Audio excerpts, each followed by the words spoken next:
সেই পুরুষ উত্তম পুরুষ না, সেই পুরুষ ভীরু পুরুষ যে বাহিরের সকল মানুষের কাছে গুরুত্ব পায় এবং গুরুত্ব অর্জনের চেষ্টা করে, কিন্তু স্ত্রী সন্তানের বিশ্বাস অর্জনের চেষ্টা করে না এবং তাদেরকে গুরুত্ব দেয় না।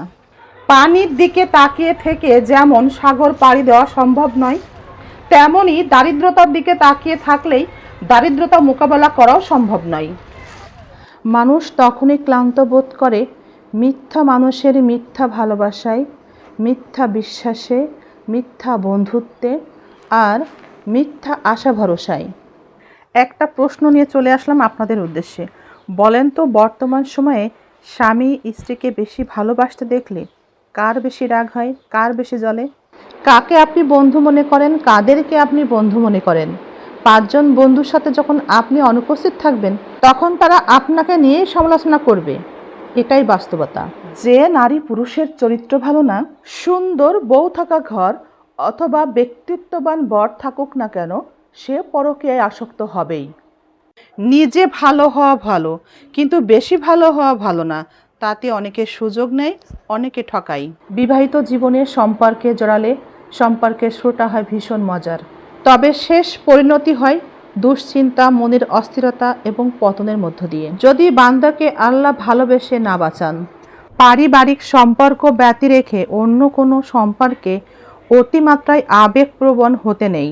অধিক মায়া ভালোবাসা দেখানোর আগে বাস্তব চিন্তা মাথায় রাখুন। শান্তি পেতে চাইলে জীবনের 2টো হিসাব বন্ধ করুন। প্রথমটা হলো নিজের দুঃখের হিসাব বন্ধ করুন, দ্বিতীয়টা হলো অন্যের সুখের হিসাব করা বন্ধ করুন।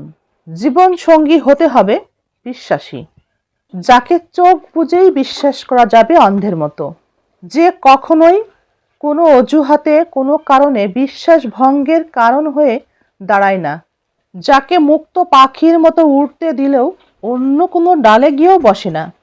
ঘরের বউকে অবহেলা করবেন না, ঘরের বউয়ের নিন্দা পরের সাথে করবেন না। আপনি যখন অসুস্থ হবেন তখন বউ ছাড়া অন্য কারো সেবা পাবেন না। বিয়ের পর মেয়েদের শখ, স্বপ্ন, স্বাদ, ভালো লাগা, মন্দ লাগা, আহ্লাদ, আবদার, যত্ন পাওয়ার ব্যাপারে বেশি জিদ দেখাতে নেই। অনেক বেশি পানি পিপাসাতেও আপনি অলসতা করে ভালো পানির সন্ধান না করে খারাপ কোনো পানি খুব সহজে পেলে কি খাবেন? অবশ্যই না। আপনি ভালো পানির সন্ধানেই বের হবেন। ঠিক তেমনই যদি কখনো নিজেকে ভীষণ একা মনে হয়, একটা ভালো বন্ধু খোঁজার চেষ্টা করবেন, কিন্তু যাত্রার সাথে কথা বলবেন না। একজন ভালো মনের বন্ধু আপনাকে সঠিক পথ অর্থাৎ হালাল পথেরই সন্ধান দেখাবেন।